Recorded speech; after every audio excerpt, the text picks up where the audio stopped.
People keep saying that my Frogman footage is fake, and I'm gonna get proof that the Frogman exists. Morning, sunshine! We're in. Let's do this, man. Do you have something to say about Frogman? Frogman, that's what put Loveland on the map. So are you a Frogman fan? That what brings you folks to town? We're actually making a documentary. Is he an ancient god? Or is he an ancient alien, maybe? Or is he a big frog trying to get his rocks off? So, Dallas, do you have anything to say about what you're really trying to accomplish here? I want the world to know the truth Okay. about Frogman. All right, film in the woods.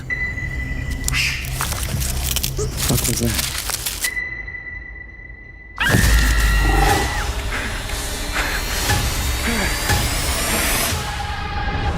I saw Frogman as a kid, and what I saw was a real thing. I think it's time for you folks to head on home. But I know what I saw that day. And I'm gonna get irrefutable proof.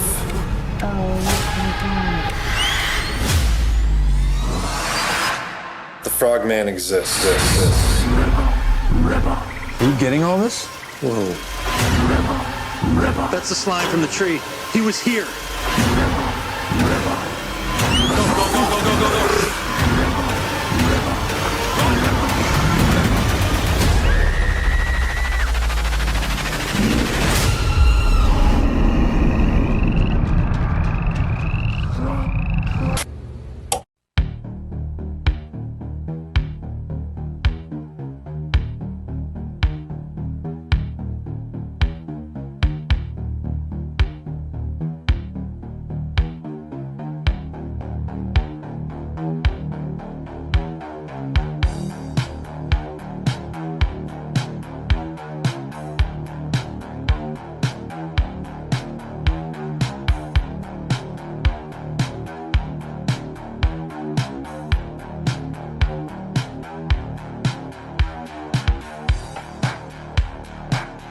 Greetings, fellow insomniacs. It is your friend in fright, Chunky Larry, welcoming you to another episode, a special episode of the Creature Features podcast. Wherever you listen to podcasts and on YouTube, like I said before, am your host. My name is Chunky Larry. I'm a Pisces, and I love fucking cryptids. Well, I don't really, but I do love the film that we're going to be discussing today. This was something that one of the previous guests on the show, Chuck, had kind of pointed me in the direction of, and I got a chance to watch it, and it's fucking incredible. Because a lot of the times with found footage films, the conceit is that, they never put the fucking camera down, even though they probably should just put the camera down and fucking bump out. And I think that the person that I'm going to talk to really addresses that in an interesting way. And he is a filmmaker, he's a cinematographer, he is a writer and a director. He is the creator of Frogman. And if you've been on social media for the last couple of months, you have heard that this frog indeed fucks. But we're going to get to the bottom of whether he fucks or not, because, ladies and gentlemen, I'd like to introduce you to director Anthony Cousins. How you doing, man? What's up, man? I'm doing pretty good. And we can just get out of the way right off the bat. Frogman definitely fucks. Yes.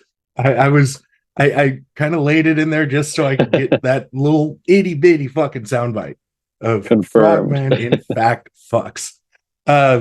So I am not, and I'm sure that you've done a lot of these interviews and people will say either I love found footage films or I'm not a fan of found footage films.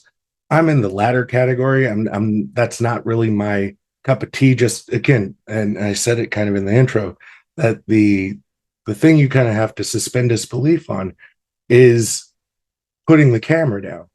Like, why are we still filming this?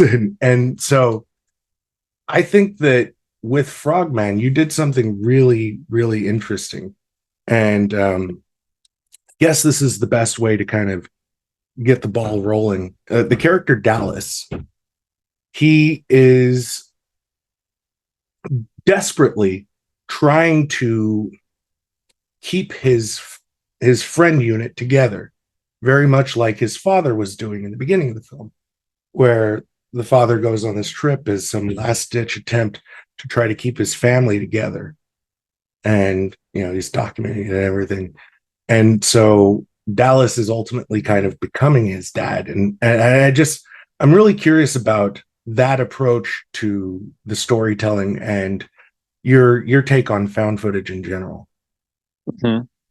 Well, I love found footage, and it's so rewarding to hear uh so many people say that they're not a fan of found footage movies, and yet they still enjoyed Frogman, because I really made it as a found footage fan who hasn't seen a whole lot of what I love in found footage in a long time.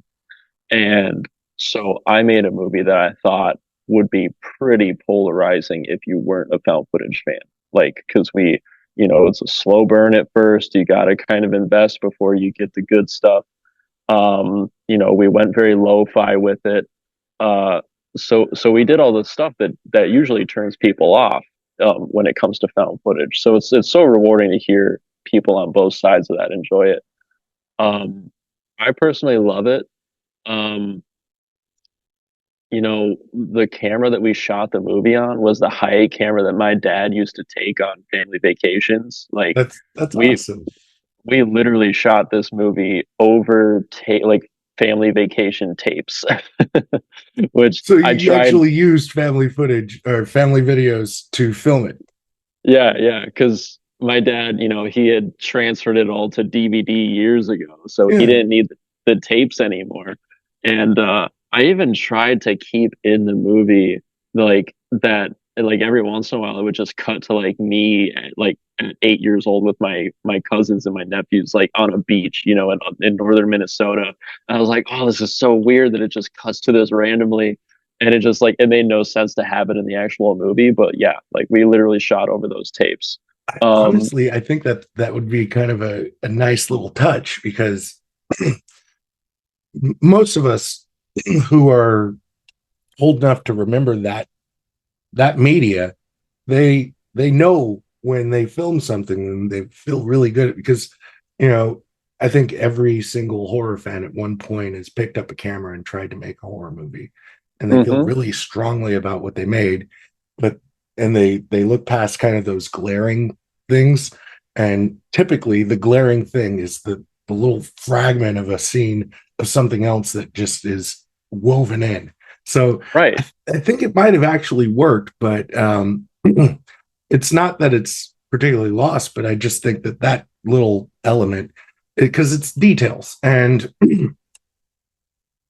with this film, I feel like the details are much more internalized. And so your short film Face Explodes also has, much more of an internalized approach to the storytelling. So it's these outlandish kind of fantastical things that are always kind of anchored by real human emotional connections. And Mhm. it's, I have to assume, because you've gone from making theatrical style films to now doing the found footage, that kind of transition has to be a little jarring as a filmmaker. Yeah, it was really, really challenging. More so than I ever expected, because you'll hear people say that found footage is easy to make. And what I'll add to that is that's true. Found footage it is easy to make, and it's cheap. To make good found footage is not easy, and it is not always cheap. And we learned that the hard way on this. I think the only thing really, two things that I took with me from traditional filmmaking to found footage is 90% of filmmaking, no matter what medium or what genre you're doing, is just troubleshooting. Mm. It's all just problem solving. Every single day, there is something being thrown at you, and you just got to go, okay, cool. How do we work with it? Or how do we move around it? Because when you try and force the thing in your head to come out when there's obstacles in the way, you're just setting yourself up for failure. And that's true no matter what kind of movie you're making. And the other thing is, I think editing, which was kind of a mind fuck on this one, because it was like, okay, we've got kind of this long scene that kind of, adds some, relational understanding to the characters and stuff. So like, why is the camera rolling? How long can we roll the camera for? How long did that take? Oh, that was 4 minutes. Okay, let's try and get it down to like 3. That's a long time to be sitting on one shot. So there's kind of stuff like that, because like you can't get coverage. You can't shoot the wide and the medium and the close up and the insert and like have options in the cutting room. You're very limited when it comes to found footage. So in a lot of ways, it was kind of like starting at square one. Like, even though I have over 10 years of filmmaking under my belt, this threw like all sorts of new problems my way. And a lot of your stuff, it's very effects heavy. And so, that's kind of my takeaway when I watched Scare Package 1 and 2 and Face Explodes, because that was kind of my homework that I did in preparation for talking to you about Frogman. And you look at what you did, and it almost feels like you're challenging yourself when you're making these, to just like, how far out can I go?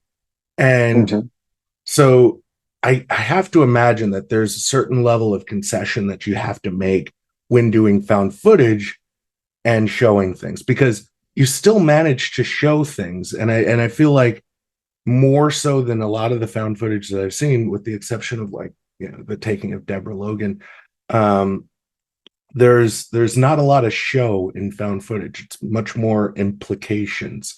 And it's because of the stationary cameras and, the world that kind of operates outside of that frame is, ultimately where all of that stuff normally would be in, like a traditional, like cinematic horror film. They would do the cutaway where they do the slow crawl up the monster's body and get the, gnarly shots and everything, like the hero shots or whatever. But with this, it's got to be kind of like frenetic in a sense, because the person holding the camera is terrified. So it's not like they're going to sit there and do one of these at the monster. It just, that wouldn't make any sense. So was there any kind of concessions that you had to make in order to make this feel more authentic? For sure. I mean, I knew that we needed to have, a top to bottom Frogman on set, that needed to be fully operational. So the immediate concession there is, at our budget, we couldn't necessarily have, animatronic like wire work or mechanics to like have blinking or have the mouth open or even have like, opposable hands or anything like that. Like, it just needed, like, it was very Godzilla, like guy in his suit, so you couldn't look at it for too long. You couldn't get like, I tried to give you as good of a look at it as possible, and I appreciate, like Deborah Logan was definitely a point of reference of like found footage that actually delivers on showing you something. But again, like you said, it's a frenetic camera. The character is obviously not going to get a good look at this thing intentionally, right? So you got to kind of like see it and get away from it. And the longer you look at it, in one instance, the more it starts to fall apart and feel a little more fake. And we're working on the sequel right now, and it is not going to be 100% high 8 again.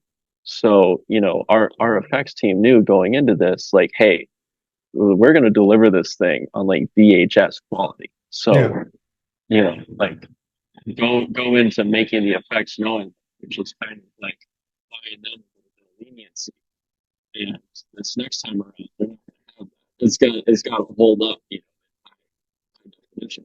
And so, just me, like being armchair quarterback with where I would want to see the story progress to is something like Ghost Adventures or Ghost Hunters, where it's, a crew of people that have seen this film and now they want to go out, and maybe it's not even Dallas, but it's this kind of polished group who want to disprove his film. And then that's the obsession. That's just like, if I were making a sequel to Frogman, that's kind of where I would go. And it takes that, old camera out of the equation completely, because the old camera is Dallas's obsession. Exactly. And you're on the right track there.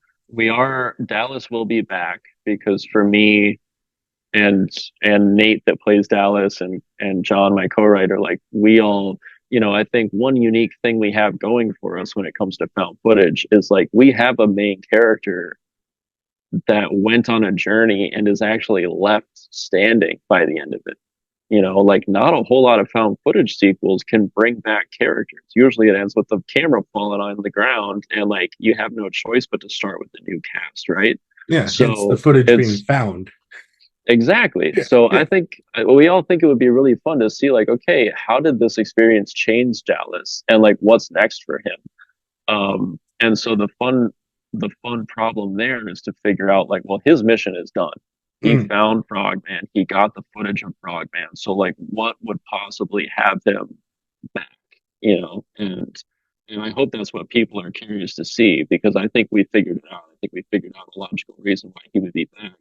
But also, the reason he shot on a high-8 camera in modern day was the symbology of it. It was symbolic for him, because he caught that original footage of Frogman back in '99 on this camera. That's the only reason we shoot on a high-8 camera in this movie. That symbology is gone for him. It wouldn't even make any sense to him to shoot something else on that camera necessarily. Yeah. So that's kind of where we're starting at. But you're on the right track with, like, the ghost hunter, urban, like, legend explorer thing. Like, that's very much a part of it. And it just, to me, that just makes the most sense, especially because, and obviously this is spoiler territory. We're going to spoil certain things. But he is getting a claim at the end of the film, and he's like, so when I watch Frogman and I look at kind of who he is at the beginning, where he's kind of down on his luck and he is kind of angry at everything because he knows what he can do and the rest of the world doesn't. And so at the end of the film, he's being praised for what he can do. And it I want to say that it feels like he's almost like vindicated, but there's the loss that's there. But I don't know if it's able to really be conveyed. And I think that that's part of where I would go if you're continuing with the character Dallas, is really conveying that loss, because it seems like everybody that he cares about, he loses. For sure. But there's one thing I want to talk about specifically when it comes to directing found footage films, and that is authenticity. So I find that a lot of the times people run the risk of doing kind of like The Office, where they're turning and looking at the camera and they're just too aware of it. And like, that's kind of the reality of when you film something, is that you're cognizant of that camera, and so you're not able to open up and be as raw as you're able to. So like the scene where they're having the conversation in the car and he's sleeping but he's filming, that fucking works. And it reminds me of the scene in Clerks. In Clerks, there's a scene where they're going to the funeral and they're having a conversation about a guy trying to suck his own dick. And it just, like, I don't know if that was intentional, but it felt like you're kind of a voyeur in on that conversation, less than them shooting it like it's a conversation. Yeah. Does that make sense? Oh yeah. And that's funny. I don't think I consciously thought of Clerks at any point during Frogman, but I say all the time, the two movies that made me want to make movies are Clerks and The Evil Dead. You know, Okay. those were the first two movies I saw. You know, when I must have been 13, 14. I saw them both at the same time, and I watched those and realized like these were not made by Hollywood. These were not made by a studio. These were made by a group of friends that worked with what they had. You know, you could feel it. And those were the two movies that made me realize maybe I could do this. So I think that, like, without even trying, there's probably a lot of influence from those two movies in everything I do. I've watched them countless times, and I know exactly what shot you're talking about. Um, and yeah, that was that. You know, that was an interesting thing because, like, you know, we give reason to it later as to Yeah. why that camera's filming, but in the moment, it could be one of those moments where, like, if the scene didn't work, it's like where we lose that authenticity that you're talking about potentially because why the hell would the camera be rolling? And then you find out later, it's like, well, he was pretending to be asleep to just get some drama, to infuse some drama into this movie, you know? And you know, so there are points that you do where, you know, they get a costume and they're playing characters for the camera while they're doing the filming that they're aware of, but they start to seem less aware of the camera as the production goes on. And would you say that the actors kind of imitated life in that sense, or imitated the art in the sense that, you know, you're shooting this film over and over again over a course of, I would have to assume, months, because it's an independent production. Do they start to lose sight of the fact that they're being filmed, and does that help or hinder the performances? Well, I've worked with all of them before. Mm-hmm. So they're friends, but they're also professional actors, which is great because they're just naturally comfortable in front of the camera. You know, and we work that into the story. The fact that Amy is an actress, of course she's comfortable in front of the camera, right? You know, and the other two are filmmakers, so they're not, you know, a camera's not foreign to them necessarily. The thing that did change the further we went on was like they were not all immediately comfortable with the improv. Like they did want to stick to the script that we wrote, and whereas I wanted it to be a little more loose, you know, like here's what we got to get across in this scene, get it across however you want, play around, you know, like the script is something to fall back on. And that's something that they became more and more comfortable with as we went on, the more that we shot, because we did shoot, we shot over years actually, like pickups and reshoots. And I can totally tell what stuff we shot later on because I think they're just so much more natural. And so when you set out to make something like Frogman, you're dealing with a whole subculture and the people that are really obsessed over cryptids. And what are your thoughts of cryptids? Because for me, and I'm going to just tell you mine, and then I want to hear yours, but I feel like it's almost like a hive psychosis. And so, you know, it's like the stuff with like the Mandela effect, where people believe that they believe they remember something a certain way, and other people, you know, verify that for them, but it's not what it is.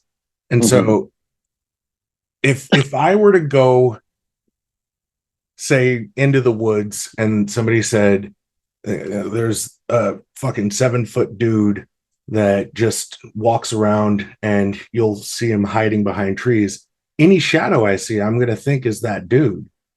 And so what are your thoughts? Do you feel like there's any kind of relevancy to these things, or any truth to them? Like, for example, Sasquatch. Everybody's seen the footage of him pimping around in the woods, but you know, it looks like a guy in a suit. Yeah. You know?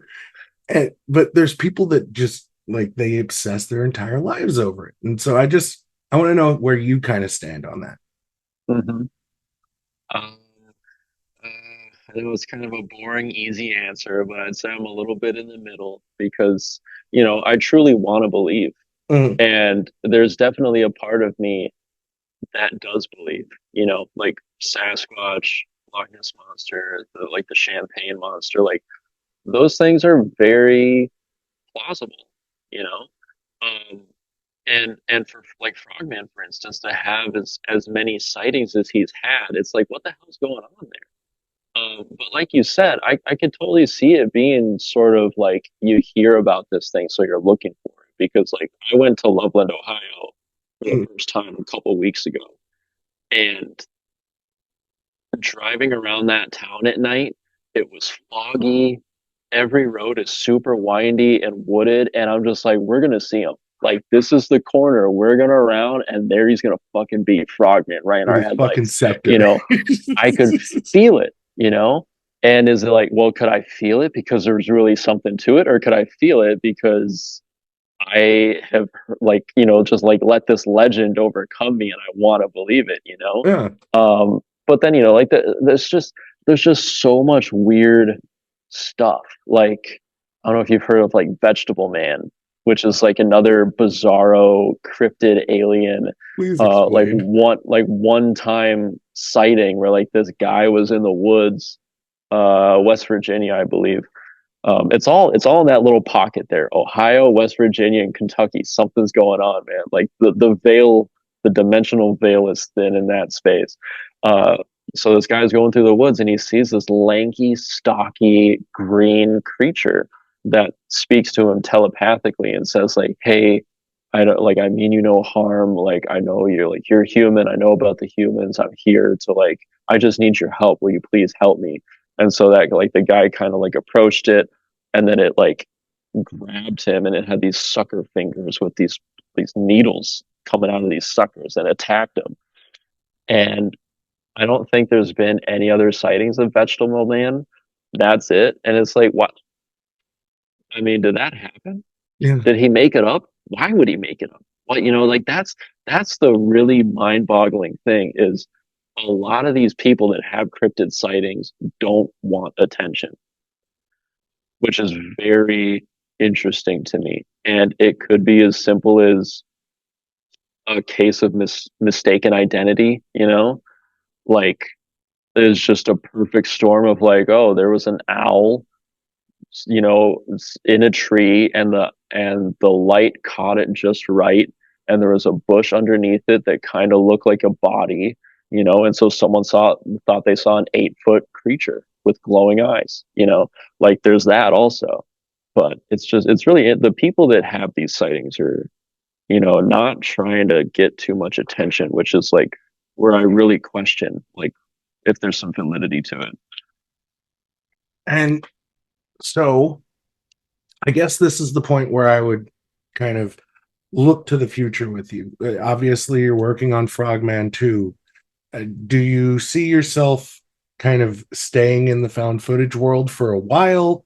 Like artistically, where do you want the next couple of films to be for you? Sure. Well, I'll say I am really excited about where we're going with Frogman 2. I want to make Frogman 2. To be completely honest, it wouldn't necessarily be my next project. If I had the means to do something bigger, I have quite a few feature scripts that are all across the board genre-wise. I have like a cosmic horror one, kind of a more intimate, like relational drama, horror movie that takes place with like a couple in a cabin. I have a very kind of Terry Gilliam type script about a guy that almost takes place entirely in his apartment, and he's got a cockroach infestation that's like out to get him. But they're like intelligent and you know, scheming, and like so it wouldn't just be like, you know, creep show. Like they're like the cockroaches are like plotting. Um, so I have all sorts of weird shit I want to do, but realistically, Frogman is thankfully kind of a hit right now, and making another one would be within like the means that I have at my disposal at the moment. So like that's where I'll go next. But I don't foresee wanting to exclusively live in found footage land or cryptid land forever. But I have no shortage of found footage ideas and cryptid ideas, so I'm happy to do it for as long as I have to. I would love to see that Vegetable Man movie. Yeah, yeah, that'd be a fun one. You know, and maybe that's something that is like a conversation in Frogman 2, just random cryptids that, you know, they could go look for. And yes, you know, what about the Mothman? What about the Jersey Devil? You know, have we given up on Sasquatch? Yeah, and it's, you know, just have somebody that's like a fucking sleazy kind of producer who just wants them to, you know, strike while the hammer's hot, which I'm assuming you're getting a lot of because of the reaction that Frogman's getting. I would assume. Yeah, you're well. I'll just say right now, like that's kind of where the story is going. I mean, like the first Frogman is very personal to me. I mean, I turned 30 when we started writing it, and I hadn't made a feature yet, and I felt like kind of like, what the fuck am I doing with my life? You know, is filmmaking really going to work? Like, can I make a living at this? I was very much in like Dallas is an exaggerated version of where I was at the time. Mm-hmm. And, you know, where we'd go with him in a sequel is also an exaggerated version of that. It's like he has no choice but to go after another cryptid or go back to Loveland and like basically he has no choice but to make Frogman 2 because it's the only thing anyone wants from him. Exactly. So, you know, and I'm not making it with that kind of resentment, of course, but it is kind of like a little bit of a parody of reality for sure. But it's also just naturally where I see that character going. Like Dallas wants to make legitimate movies, you know? But I think with Frogman being a hit, and like you're saying, his producers would just want him to chase another cryptid, you know, and have a camera in his hands. So like that's kind of, I think we really want to do Frogman 2 because we see a place that story would broaden and continue. But definitely part of that is like kind of blowing up the cryptid world a little bit, hinting at other creatures, and you know, yeah, I mean, like Frogman kind of opens the floodgates a little bit. Like, oh shit, monsters are real. You know, what else is out there? I love that. And so we're starting to run out of time, and I told you I wasn't going to keep you for too long. So I want to just kind of give the floor to you, for you to tell people where they can find you, where they can find Frogman, all of that fun stuff. This is that point of the show. So please, by all means, the floor is yours. Sure. Yeah, I'm mostly active on Instagram, cousins_Anthony. And Frogman also has Instagram, Frogman Movie on Instagram. Yeah, those are the two best places to go for updates on all things Frogman or whatever we're up to next. I'll be doing a new short film this summer because I can't sit still. So that'll be happening. Yeah, man, gotta keep them sharp. Yeah, and we're putting something non-Frogman related together that's really exciting that I hope will be available by next year also, an anthology. So yeah, Instagram, that's the spot. Perfect. And if you guys are here just because of Anthony, which I do not blame you, he's a hell of a guy and he's really fucking open with his conversation. But you've enjoyed the conversation and you want to hear more from us, you can do that in a couple of different ways. You can start by liking us on Facebook, facebook.com/CreaturePod, by following us on Twitter and Instagram @CreaturePod, also on TikTok and YouTube. It's @CreaturePod. Wherever you go, CreaturePod. But make sure that you go watch Frogman. If you hadn't watched Frogman and you heard this conversation, sorry for spoiling things, but I don't feel like I mentioned the cult at all. So there's that. I guess I just kind of did. But for Anthony Cousins and for myself, again, my name is Chunky. This has been another episode of the Creature Features podcast. wherever you listen to podcasts and on YouTube. Listen. Someone you trust. Dude, thank you so much. Dude. That was like this was one of the most interesting conversations I've gotten to have about Frogman. Like really, really thoughtful questions. So, I really like. I watched the film and I was like, "There's way more here than just the Frogman fucks." But that seems like the thing that a lot of people kind of focus on because it's fucking hilarious, and it's like that's such a throwaway line, but it just captured the imagination of people. And you've never done that before, where you kind of captured the imagination, or like where people are running with something that you just kind of probably said as an aside, and like how does that feel? It's really bizarre and really fascinating because none of us saw that coming. Like you said, it was a throwaway line. We thought it was funny. Never did I think that was going to be something that was going to become like so quotable, or pretty much the identity of this movie. It really is. I'm happy with it. I mean, it's great. I'm so stoked about it. But we did not see that coming. Which you probably you would struggle to capture that, right? I mean, like yes and no, because I don't know how. I don't if you set out to make something like that, can you? Or does it have to kind of happen naturally, organically, right? So I don't know. I almost don't want to try because I'm like, okay, what's the next Frogman fucks that I don't see coming? For the sequel.